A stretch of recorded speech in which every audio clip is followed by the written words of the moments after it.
may not be the scenario you'd expect to see, but the disabled with proper training can defend themselves against would-be muggers. Here to show us how is Michael DePasquale Jr., a 5th-degree black belt and 1989 inductee into the Karate Hall of Fame. Joining him is his student, Richard Diamond. Also joining us are 2 of Michael's students, Melita Dolan and Kathleen Neff. Welcome, everyone, to Attitudes. All of you. Let me step over here right now. Do you think that this is realistic?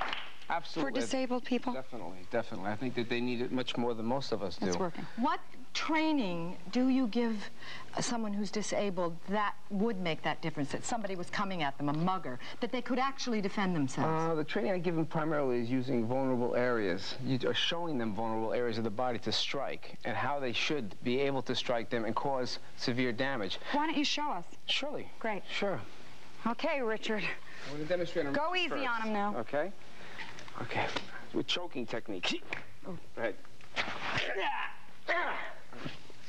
Now, do you show Richard or any student, are you just trying to disarm someone or actually physically hurt them?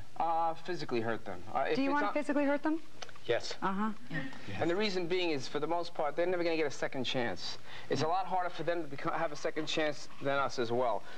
For the most part, we normally can run from a situation once we immobilize somebody. They cannot run. Yeah. So they have to take care of the situation as soon as it occurs. Do you feel tremendously more vulnerable being disabled? I feel vulnerable. I feel that people think that because you're disabled, you're an easy prey. Yeah. And that's all they see you as disabled. Here you're seen more as a person that can do things. You feel more confident. Oh, absolutely. Yeah. And I show people, too. Element of surprise. Absolutely. The element of surprise is it with everybody, including ourselves as well.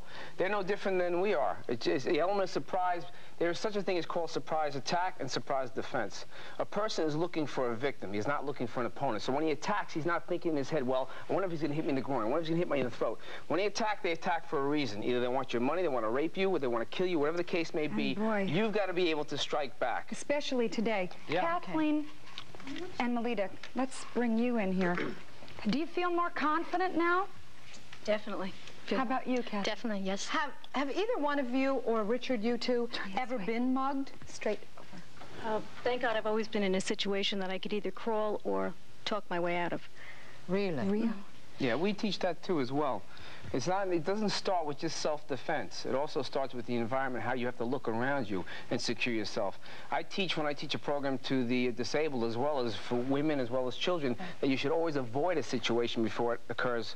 And for the most part, self-defense is the last thing you have to use, the last thing you want to use. If you're walking down a street and it's well lit, you want to walk in that area as opposed to an area that's right. You've got to be smart and about self-protective. Now, Absolutely. Kathy, you're legally blind. How would you train Kathy to defend herself? I'll demonstrate some things. Okay, could you? That would be great. First with the cane, and then we'll demonstrate with just hand to hand. Okay. Just get up. Go ahead. Okay.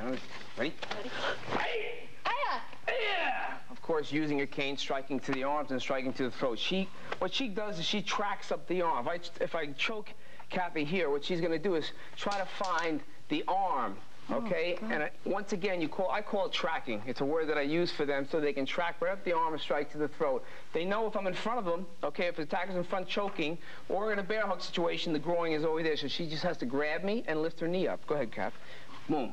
Okay, so it becomes very, very simple. From behind, same thing. If I grab from this position here, we have finger locks, where she knows that my hand is there. She knows that my groin is directly behind her, so she'll strike from here to the groin at the same time. Notice she has me in a finger lock. Yeah. What we do is try to teach finger locking technique. If the pressure's on the throat, she's got to strike the groin first. So it's the pressure points. Pressure points. Yeah, well, especially if the person is choking real hard. Yeah. You want to be able to use, if I can just demonstrate from here, these type of motions are very, very easy. Yeah. Joint locks are very, very important. It does not matter how strong you are. Now, in Melita's case, in the wheelchair, you suggest other things that you can use.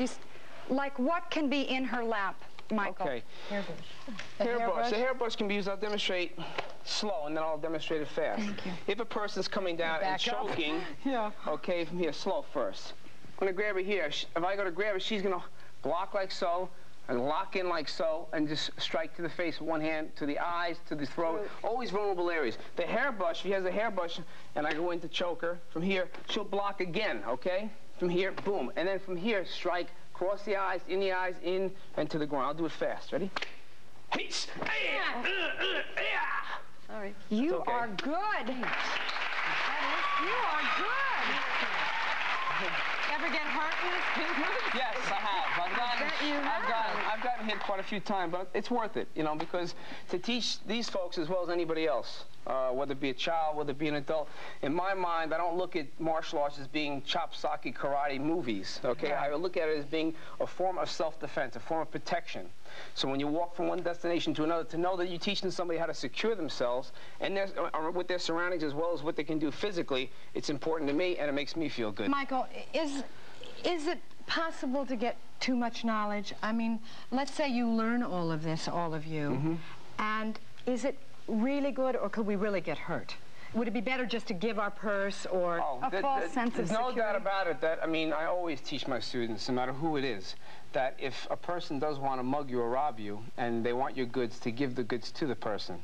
If your attacker wants something from you, you give anything you have to that person. If you know the person's going to hurt you, or he physically or she physically grabs you or attacks you, you have one choice, and that's to try to defend yourself.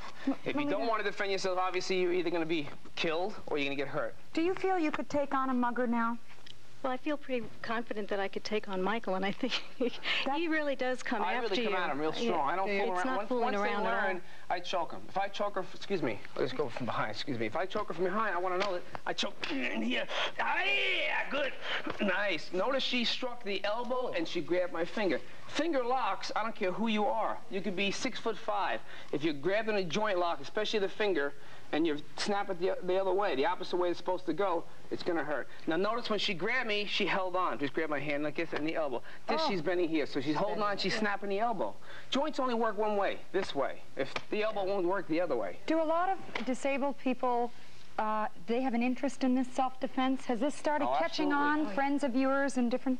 Absolutely, yeah. I think a lot of people right now that are disabled are looking for programs like this because there's trouble on the streets today. Let's face it. There's trouble with the average person, and these people have more trouble than they do. If Michael has a video on self-defense and fitness for the disabled. If you'd like more information, call him at area code 201-573-8028. Thank you all. Thank you for being here. It's so interesting. Anytime you want more